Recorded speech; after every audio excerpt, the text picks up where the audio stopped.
इधर देखो बेटा, टॉपिक है आज का कार्बो एनाइन। सब जानते हैं कार्बो एनाइंस क्या होते हैं।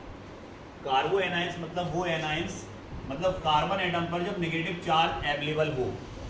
कार्बन एटम पे अगर नेगेटिव चार्ज अवेलेबल है तो उस कार्बन को हम क्या बोलते हैं बेटा, कार्बो एनाइंस। क्लियर। अब बात करते हैं सबसे पहले कार्बो एनाइंस कौन कौन से हो सकते हैं। तो इनको रेडिकल के नेम पर आइडेंटिफाई किया जाता है। जैसे हमने कहा C, और इससे कितने एच जुड़े बेटा, 3, मतलब ये है CH3, इस पे है नेगेटिव चार्ज, पॉजिटिव नहीं, नेगेटिव चार्ज। नेगेटिव चार्ज का मतलब इस पे लॉन पेयर भी है, लॉन पेयर है इस पे, ऐसा इलेक्ट्रॉन पेयर है। क्लियर। इसको क्या बोलेंगे, इसका नेम क्या होगा बेटा, तो आप बोलोगे सर ये है मेथिल कार्ब एनायन। नाम क्या होगा बेटा इसका। अब इसका नेम किससे बना, इसके रेडिकल से। मैथिन से बना मैथिल, तो मैथिल कार्ब एनायन। एथीन से बनेगा एथिल, तो एथिल कार्ब एनायन। प्रोपेन से बनेगा प्रोपिल, तो प्रोपिल कार्ब एनायन। क्लियर।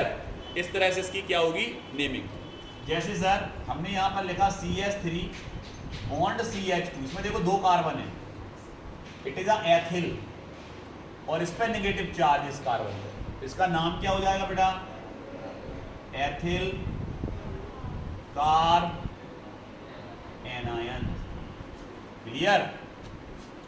अब इसी तरह अगर हम और आगे देखें, और यहां पर आपका C6H5 है, और इस C6H5 से आगे CH2 जुड़ा है, इसको बेंजिल बोलते हैं। क्या बोलते हैं बेटा। और अगर इस पर नेगेटिव चार्ज आ गया तो इसको बोलोगे बेंजिल कार्ब।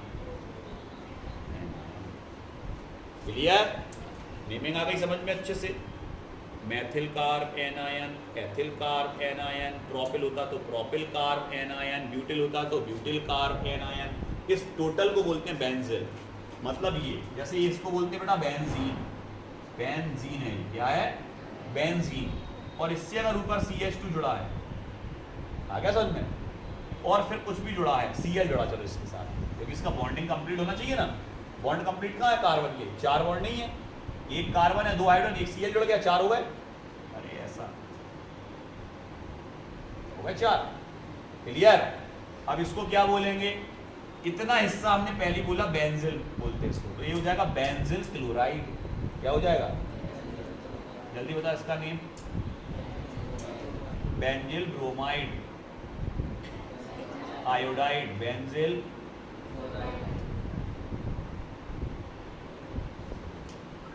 क्लियर। OH जोड़ते हैं हाइड्रोक्साइड हो जाता है बेटा, बेंजिल हाइड्रोक्साइड। क्लियर। तो देखो यहां से इसको हटाया तो क्या बचा, बेंजिल बचा। देखो हमने क्या लिखा, बेंजिल, और इस कार्बन पे कौन सा चार्ज है, बेंजिल कार्ब। ये हो गया आपकी नेमिंग। अब बात करते हैं हम इसकी प्रॉपर्टीज। अभी इसमें प्राइमरी सेकेंडरी टर्सरी भी देख लें। ये तो आपने नेमिंग कर ली सर, ये तो कुछ नहीं है, CH3 पे नेगेटिव, कुछ नहीं है, ओनली मैथिल कार्ब एनायन है। 10 कहाँ से बनता है, जब इसके आगे कार्बन आ जाता है, ऐसा CH3 बॉन्ड CH2, मतलब ये वाला, ये 10 है। ये कौन सा हो गया बेटा, 10। पूरा नाम लिख लोगे ना यहाँ, कार्ब एनायन। इसके बाद अगर 2 CH3 जुड़े हुए हैं तो ये कौन सा है सर, 2 ये वाला H भी हटा दिया, कितने CH3 जोड़ दिए बेटा, 3। ये क्या होगा, 3 क्लियर। अब हम बात करते हैं कार्बो एनायन की प्रॉपर्टीज। कौन कौन सी प्रॉपर्टीज ये शो करेगा। सबसे पहले आपने क्या लिखा, सबसे पहले हमने ये लिखा sir, carb anion are negatively charged,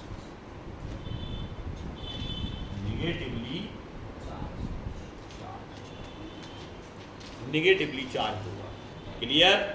ठीक। इसके बाद अपन ने क्या लिखा, 8 इलेक्ट्रॉन प्रेजेंट 8 इलेक्ट्रॉन प्रेजेंट होंगे बेटा इन वैलेंसी सेल। सबसे बाहर वाली सेल में कितने इलेक्ट्रॉन्स होंगे इसके? वैलेंसी सेल में 8 इलेक्ट्रॉन होंगे, ठीक है। इन विच, जिसमें 1 क्या होगा आपका? Lone pair. एक क्या होगा उसमें से? लॉन पेयर होगा, बाकी अदरवाइज बॉन्ड पेयर। सब बॉन्ड पेयर, केवल एक लॉन पेयर। नंबर 3, तीसरे नंबर पे क्या आ रहा? Sir they are highly reactive and unstable. Highly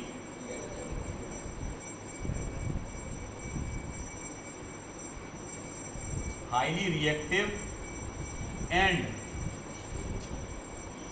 unstable. ये रिएक्टिव होंगे बहुत ज्यादा और अनस्टेबल होंगे। अगला क्या लिखा था आपने? अगला आपने लिखा जो इसमें कार्बन एटम होता है, कार्बन एटम सो क्या प्रदर्शित करता है? sp3 hybridization in carbon atom so sp3 hybridization in carbo anion. इसमें कार्बो एनायन में कार्बन एटम क्या शो करेगा बेटा? sp3 हाइब्रिडाइजेशन शो करेगा। क्लियर? अगला 5वां पॉइंट क्या लिखा आपने? सर ये इलेक्ट्रॉन डोनर होते हैं, दे आर इलेक्ट्रॉन डोनर। इलेक्ट्रॉन हमेशा दो देते हैं ये, और जो इलेक्ट्रॉन देता है ना बेटा उसको बोलते हैं न्यूक्लियोफाइल। क्या बोलते हैं? They are electron donor so it is nucleophile. ये क्या होंगे बेटा? न्यूक्लियोफाइल होंगे। क्लियर? अगर आपको लिखना है तो आप ये 5 प्रॉपर्टीज भी लिख सकते हैं। क्लियर? अब बढ़ते हैं हम आगे। अब आते हैं हम इसकी स्टेबिलिटी पे। तो स्टेबिलिटी तो यहीं से निकल आएगी। हमने बताया था कौन ज़्यादा स्टेबल होगा, कौन कम स्टेबल होगा। जल्दी बताओ इसमें से कौन ज़्यादा स्टेबल था बेटा? सबसे ज़्यादा स्टेबल ये सबसे ज़्यादा स्टेबल ये। तो एरो कैसे बनेंगे? तो हम यही बना दें। तो आप इनको पहले तो प्राइमरी, सेकेंडरी और टर्सरी के एग्जाम्पल में लिख लोगे जहाँ जगह छूटी है। उसके बाद स्टेबिलिटी ऑर्डर में एक साथ लिख के ऐसा ऐसा बना देना। क्लियर? दोनों जगह काम चल जाएगा। प्राइमरी में ये, सेकेंडरी में ये, टर्सरी में ये, एग्जाम्पल में अलग, स्टेबिलिटी में पूरा। क्लियर? आ गया समझ में सबको अच्छे से? ठीक। अब आते हैं हम इस पहले बोलो फिगर की ZU। ठीक है? अब इसकी अगर फिगर की बात करें बेटा कैसा होता, तो आपको पता है सर इसमें sp3 हाइब्रिडाइजेशन होता है। कौन सा हाइब्रिडाइजेशन होता है? sp3। मतलब ये कार्बन एटम जो है इससे 3 तो ऐसे जुड़े होंगे H, और एक जो इसका हाइब्रिड ऑर्बिटल होगा ऊपर की तरफ उसमें एक लॉन पेयर होगा। क्या होगा? तो गौर से देखिए पिरामिड जैसा बन गया बेटा। देखो, हाँ सर, और इसका स्ट्रक्चर होता है पिरामिडल। कैसा होता है बेटा? पिरामिडल।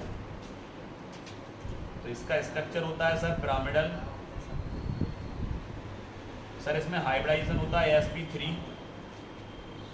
इसमें सर एक जो आपका हाइब्रिडाइज ऑर्बिटल होता है ना, हाइब्रिडाइज एक जो ऑर्बिटल होता है सर, उस हाइब्रिडाइज ऑर्बिटल के अंदर एक क्या होता है? Lone pair. दिख रहा?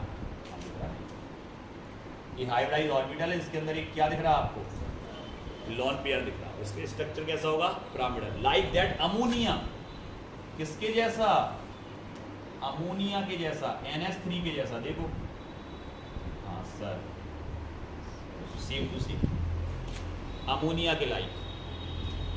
इसमें भी sp3 हाइब्रिडाइजेशन होता है, इसमें भी sp3 हाइब्रिडेशन होता है। इसमें भी लॉन पेयर होता है, इसमें भी लॉन पेयर होता है।